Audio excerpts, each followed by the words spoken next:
Et on commence cette émission avec le sénateur du jour. Bonjour Jérôme Bascher. Bonjour Alexandre Poussard. Vous êtes sénateur Les Républicains du département de l'Oise et on va dans cet entretien commencer par la visite chahutée du président de la République Emmanuel Macron hier en Alsace. Il a été accueilli sous les huées, sous les bruits de casseroles.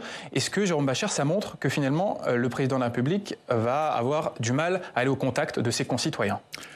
Il a expliqué dans son allocution qu'il avait 100 jours pour changer, pour donner des résultats. Et puis dès le lendemain, Olivier Véran nous expliquait qu'en fait, on ne changeait rien. Et je pense que pendant 100 jours, les ministres, lorsqu'ils vont sortir, qu'Emmanuel Macron a tout particulièrement visé, d'ailleurs, parfois à titre personnel, peut-être même souvent à titre personnel, pour son attitude, ne pourra pas sortir. Enfin, tout sera, j'allais dire, très calfeutré. Nos services d'ordre et les préfectures savent très bien faire cela. Mais c'est plus une sortie terrain à ce moment-là. Vous voyez, c'est pour faire 3 images. Et c'est ce qu'on a eu hier. Hier, en vérité, il a eu des images dans une usine fermée, calfeutrée. Il ne va pas à la rencontre des Français. Et d'ailleurs, il a fait un petit dérapage lorsqu'il a parlé des casseroles. Il a dit que ce ne sont pas les casseroles qui vont faire avancer le pays. Dans son allocution, lundi soir, pas de dérapage. Vous voyez, il est un peu spécialiste à chaque fois qu'il fait une intervention. Hop, il en lâche une, un peu de mépris du peuple, etc. Il remet 2 pièces dans le jukebox et ça repart. Il n'avait rien fait. Un peu d'apaisement. Tout le monde d'ailleurs était un peu surpris. Heureusement, dès le lendemain, il se déplace, le surlendemain, et il donne un peu de mépris à ceux qui manifestent avec les casseroles. Bon, c'est pas très violent, les casseroles, c'est pas très agréable, mais c'est pas très violent. Ce n'est pas bien. Quand on veut apaiser, quand on veut dialoguer avec tous les Français, on ne méprise personne. Les gens ont le droit de manifester qu'ils sont contre, qu'ils continuent à être contre la réforme des retraites. Il ne faut pas mépriser quand on veut, après, réinviter les syndicats à la table. Et finalement, cela montre qu'Emmanuel Macron va avoir du mal à tourner cette page de la réforme des retraites. La mobilisation ne va pas s'éteindre. Pendant 100 jours, il n'arrivera pas à la tourner. Il faut attendre la fin de l'été et peut-être un changement de cap. Pour vous, voilà, ça va prendre plusieurs mois à tourner cette page de la réforme des retraites. Quel changement de cap vous souhaitez ? Bon, alors le changement de cap, c'est il va falloir pouvoir rassembler. Donc il faut faire prendre des mesures qui rassemblent plutôt que des mesures qui divisent. Je ne suis pas sûr que la loi sur l'immigration, quand bien même il y a des besoins, soit à même de rassembler le pays. Je ne suis pas sûr que le texte... Il faut la supprimer selon vous, cette loi immigration ? Non, il faut peut-être la regarder avec un peu plus le Parlement. Aujourd'hui, je sais qu'au Sénat, où le texte devait arriver avant les vacances parlementaires, les vacances dans un certain nombre de départements de France, c'est pas les vacances à Paris, mais c'est les vacances ailleurs en France, eh bien ce texte a été reporté sans s'inédier. Et il est certain que ce texte doit être retravaillé. Il ne passait pas aujourd'hui la barre ni du Sénat, ni de l'Assemblée nationale.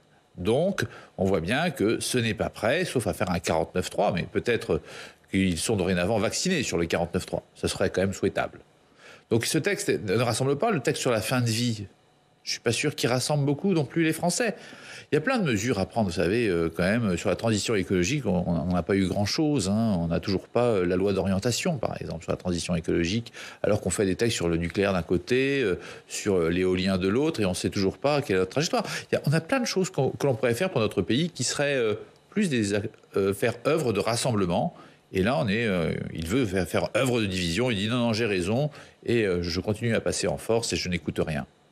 C'est ça son problème. Il n'écoute rien ni personne. Alors, en pleine crise de la réforme des retraites, eh bien, le patron de la CFDT, Laurent Berger, a annoncé qu'il quitterait ses fonctions au mois de juin. Est-ce que c'est une bonne nouvelle pour Emmanuel Macron ? Sans doute. Je crois que la rupture était consommée. C'est peut-être un ami, mais alors, ça ressemble à l'ami de 30 ans, vous savez, d'Édouard Balladur, Jacques Chirac, au XXe siècle, en 1995, et ils s'étaient présentés l'un contre l'autre. Là, c'était un peu la même chose. Il n'y avait plus de dialogue entre Laurent Berger et Emmanuel Macron. C'est la faute d'Emmanuel Macron ? Clairement. Lorsque, sur la réforme des retraites, à un moment, Laurent Berger dit, écoutez, nous, ça fait 3 mois qu'on n'a pas de nouvelles de Mme Borne, on n'a eu aucune nouvelle de l'Élysée, on demande à aller à l'Élysée. La porte était fermée. La porte est restée fermée, contrairement à ce qu'il a raconté lundi soir en disant « ma porte restera toujours ouverte, mais enfin, quand je ne serai pas là, alors à ce moment-là... » Non, la porte n'est pas ouverte à l'Élysée. En tout cas, les oreilles du président ne sont pas ouvertes. Ça, c'est à peu près certain. Et en tout cas, le président de la République a ouvert la porte aux syndicats pour parler de mesures qui concernent le travail. Alors pas de la réforme des retraites, mais pour évoquer notamment un pacte sur la vie au travail. On va en parler avec notre journaliste parlementaire Audrey Vuettaz.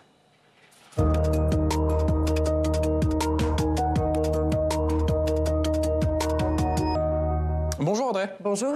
Alors c'est l'un des grands chantiers d'Emmanuel Macron qui a été annoncé lundi dans son allocution, un pacte pour la vie au travail. Est-ce qu'on connaît déjà les grandes lignes de ce texte? Alors c'est un vaste projet qui devrait contenir plusieurs textes d'après les différentes interventions du chef de l'État, notamment dans les journaux du groupe EBRA. Aujourd'hui, on devrait voir arriver très vite un projet de loi sur le plein emploi avec notamment une réforme du RSA et un travail sur le partage de la valeur ajoutée porté par les syndicats. Les mesures de la réforme des retraites qui ont été retoquées par le Conseil constitutionnel devraient aussi revenir sur la table. On pense par exemple à l'index senior qui devrait être retravaillé. L'emploi des seniors, la fin de carrière devraient aussi être des thèmes forts. Pour le reste, Emmanuel Macron ne veut aucun tabou. Parcours en entreprise, transition professionnelle, rémunération, notamment pour les branches en dessous du SMIC légal.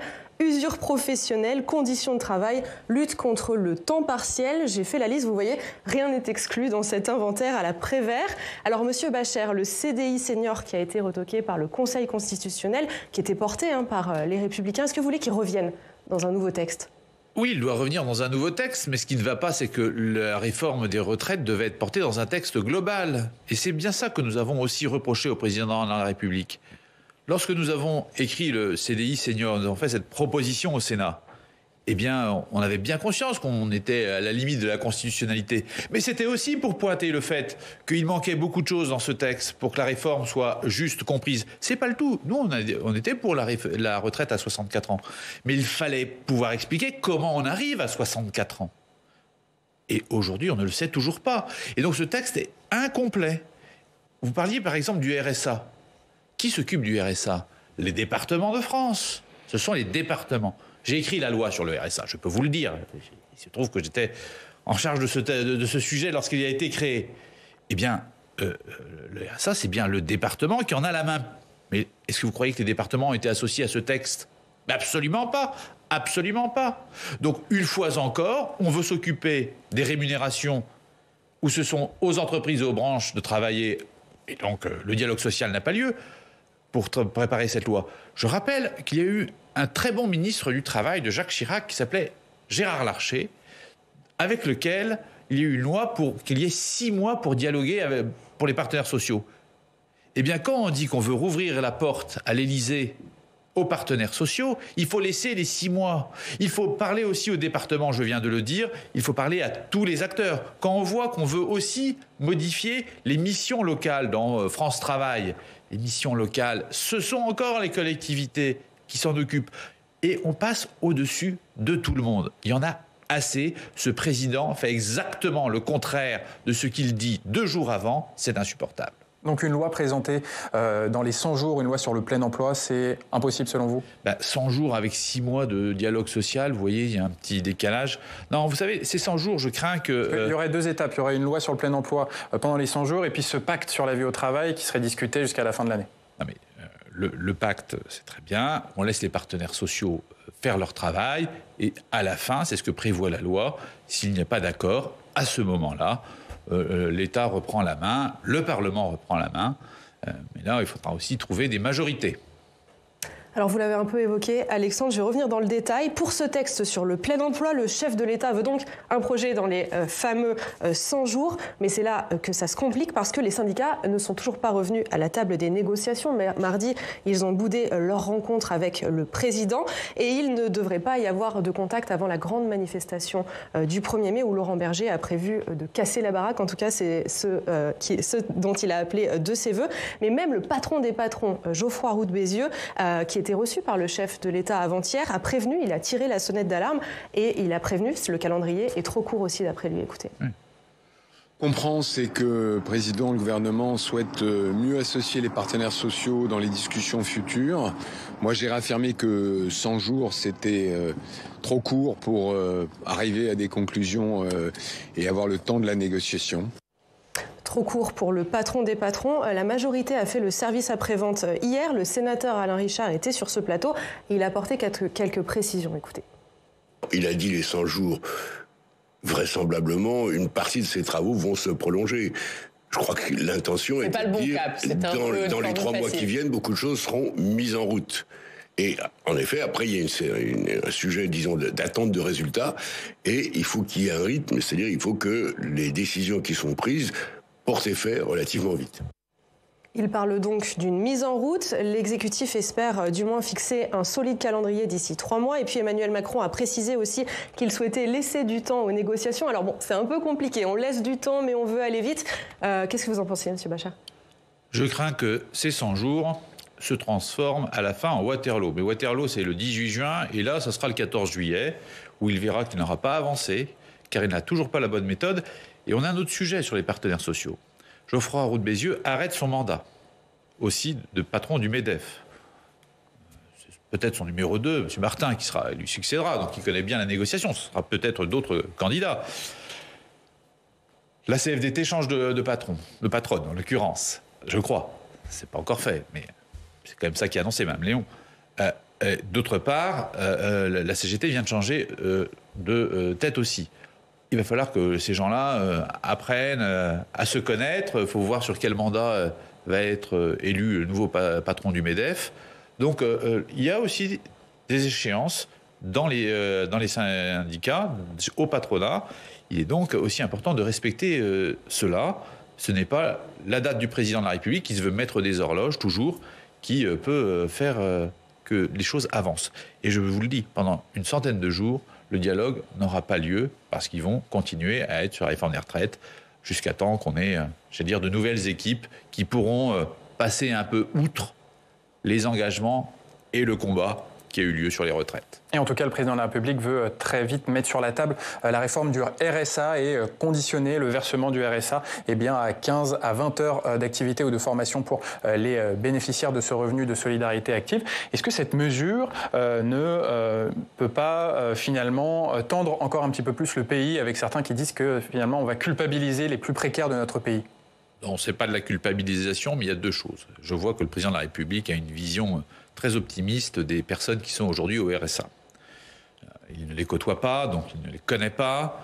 Vous avez une partie des personnes qui sont au RSA, dont l'employabilité, comme on dit dans un terme affreux, est nulle.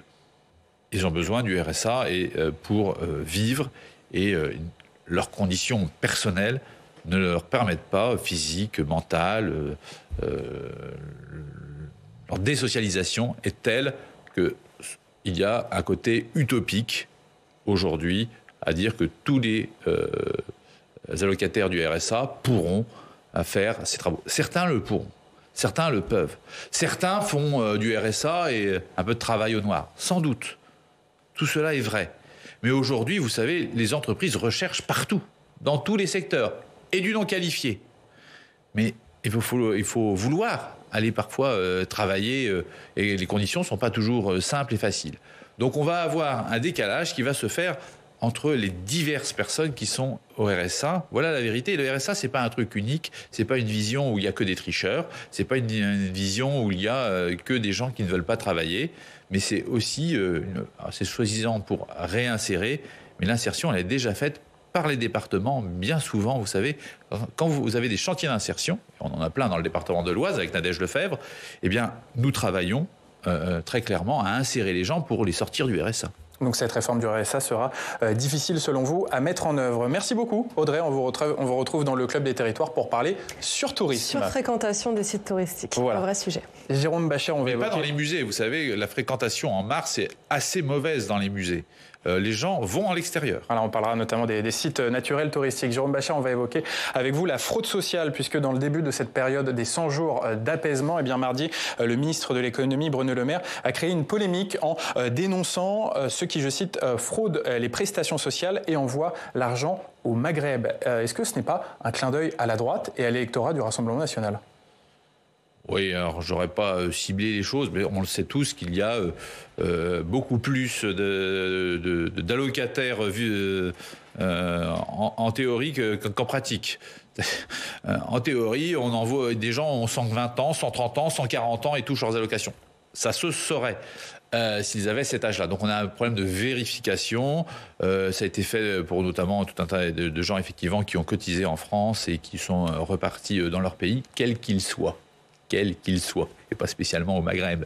Il est certain qu'en France, il y a eu d'abord une immigration venant du Maghreb, c'est la première zone d'origine de l'immigration en France, mais de là à stigmatiser, je ne l'aurais pas fait. Alors en tout cas, bon, on va arrêter de se mentir. On estime que cette fraude à l'étranger, c'est à peu près 200 millions d'euros. Le compte n'y est pas si on veut lutter contre la fraude fiscale et sociale, mais toutes les mesures sont bonnes à prendre. Donc c'est pas le plus important, cette fraude sociale qu'évoque Bruno Le Maire par rapport notamment à une fraude fiscale qui représente des dizaines de milliards d'euros de pertes pour l'État. Non, ce n'est pas effectivement là-dessus, sur cette fraude particulière, qu'il y a l'argent à prendre. L'argent à prendre, il est sur la TVA. Et là, sur la TVA, il y a quelque chose de vraiment à faire. Et donc politiquement, selon vous, pourquoi Bruno Le Maire appuie sur cette fraude sociale, notamment en citant les pays du Maghreb? Est-ce qu'il y a des visées politiques? Peut-être y a-t-il des visées politiques. Je ne suis pas dans la tête de Bruno Le Maire. Ce dont je suis certain, c'est que effectivement, ce sont plutôt là où on appelle les Chibani, les cheveux blancs en arabe, les Chibani, qui eux, pardon, au micro, repartent dans leur pays, qui parfois décèdent dans leur pays, et la famille continue à essayer de toucher les allocations. Il y a plus d'allocataires, effectivement, au Maghreb, peut-être qu'ailleurs, mais qui nous montrent les chiffres. Jérôme Bascher, on va évoquer les questions politiques, puisque lundi, dans son allocution, Emmanuel Macron a évoqué une réforme des institutions pour résoudre la crise démocratique. Et aujourd'hui, dans une interview donnée aux journaux de l'Est de la France, le président de la République indique qu'il va utiliser le référendum sur des sujets de son choix. Est-ce que le référendum, ça peut relancer la vie démocratique de notre pays? Et pourquoi pas en faire un sur la réforme des retraites? Le problème du référendum, c'est la question simple.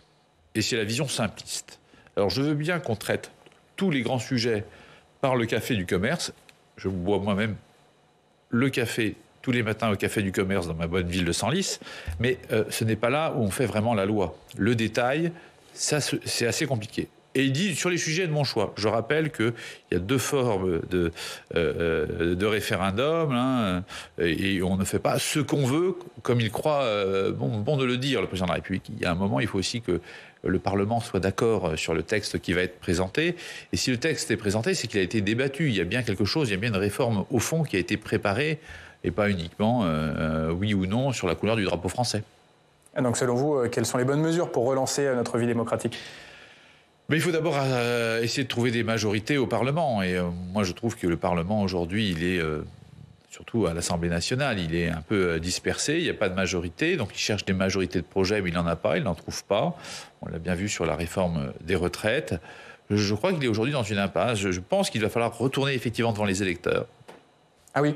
Pour moi, il faudrait retourner devant les électeurs. Donc, vous plaidez pour une dissolution de l'Assemblée nationale ? Il y a deux cas. Soit il démissionne, et c'est une nouvelle élection présidentielle pour redonner un souffle, et puis après une dissolution pour redonner un Parlement à un nouveau ou une nouvelle présidente de la République, soit il sera obligé de dissoudre à la fin de l'été, je pense, devant l'échec des 100 jours. Donc la démission d'Emmanuel Macron, c'est une option pour vous ?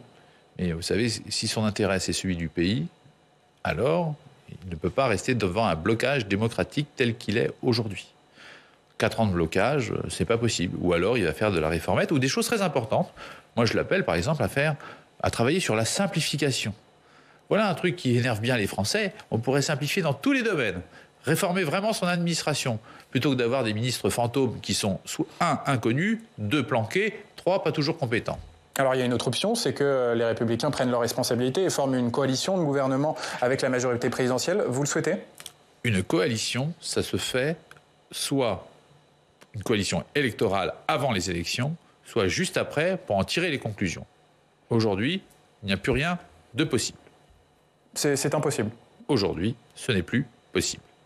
Car les mois sont passés, la fracture est consommée. Il faut une nouvelle élection, et si le peuple en a décidé fraîchement comme cela, alors on peut dire, c'est ce que le peuple a proposé en élisant une nouvelle Chambre des députés, en élisant un nouveau président de la République.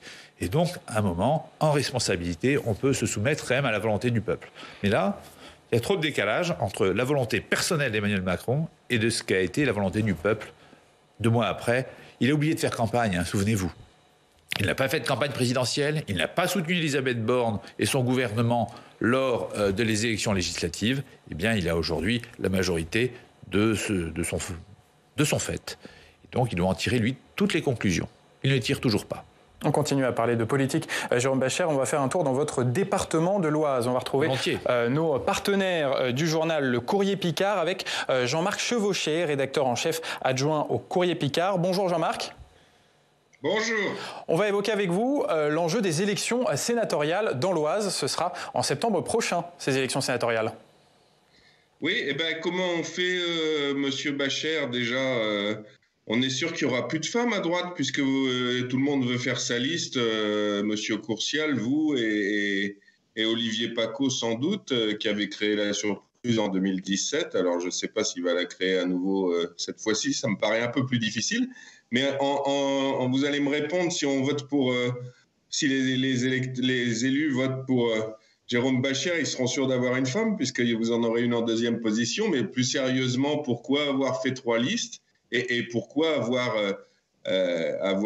adhéré, vous comme Édouard Courcial, d'ailleurs, Édouard Courcial, son micro-parti l'Oise au cœur, et puis vous êtes rapproché de monsieur Lisnard, vous n'êtes plus républicain? Si. Alors attendez, on va repréciser le contexte.